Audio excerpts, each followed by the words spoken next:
Edward is the same colour as Thomas and the same size as James. He can pull carriages and push trucks.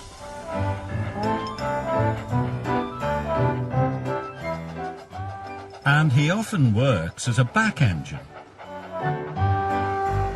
But Edward is old and not as strong as the other engines, so sometimes Edward feels left out. The Duke and Duchess of Boxford came to visit their new summer house. They came on their own private engine called Spencer. Spencer is big and silver and very fast. When Spencer pulled into Knapford, his driver had exciting news for him. "You have beaten Gordon's record," he said. "Of course," boasted Spencer. "I'm faster and finer than all the engines on Sodor put together." The Fat Controller's engines were very cross.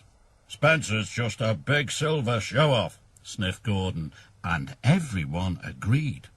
The Fat Controller spoke to the engines. "Spencer will take the Duke and Duchess to their summer house. Another engine will take their furniture." The Fat Controller's engines saw their chance for a race. "Please, sir," said Thomas, Percy, Gordon and James, all together. "May I go?" "You all have other work to do," boomed the Fat Controller. "Edward will take the furniture."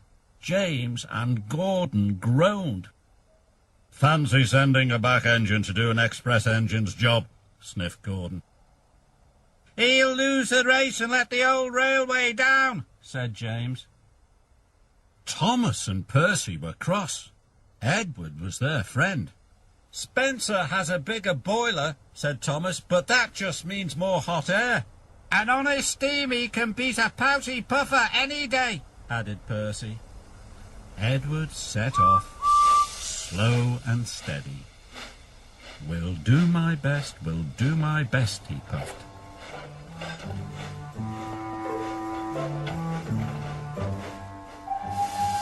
Spencer set off and quickly passed Edward. "I've won already," he boasted. And with a whoosh, he was gone.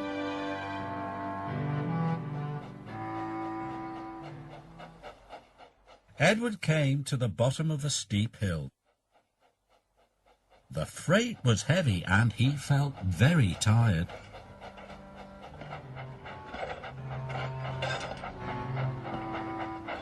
He huffed and he puffed and was soon at the top. He could see Spencer in the distance and set chase at once.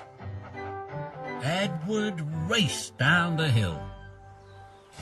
Spencer stopped at Wellsworth Station. The Duke and Duchess wanted to buy some tea and cakes from the refreshment lady.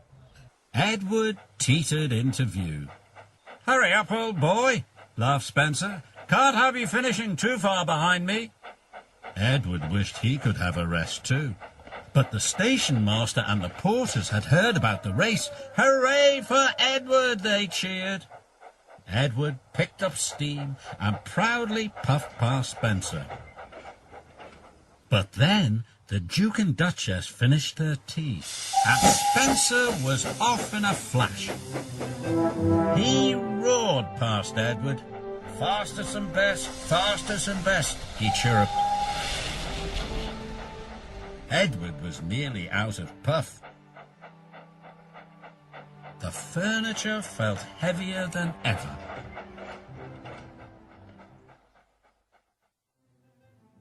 Up ahead, Spencer had to stop. The Duke wanted to take some photographs of the countryside.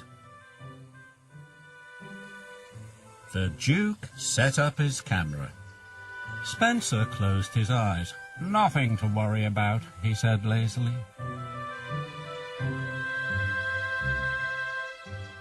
Gordon was returning to Brendam Docks. He passed Spencer and knew Edward must be losing the race. Edward is a waste of steam, he sniffed. But when Gordon passed Edward and saw how hard he was trying, he felt bad about what he had said. Well done, Edward, he called. You are a credit to the railway. Edward was so happy his boiler tingled. He found puff he never knew he had. The Duke and Duchess had finished taking photographs and were back on board. "Time to go," said his driver and rang the bell. But nothing happened. Spencer was dreaming of victory. He didn't hear the bell.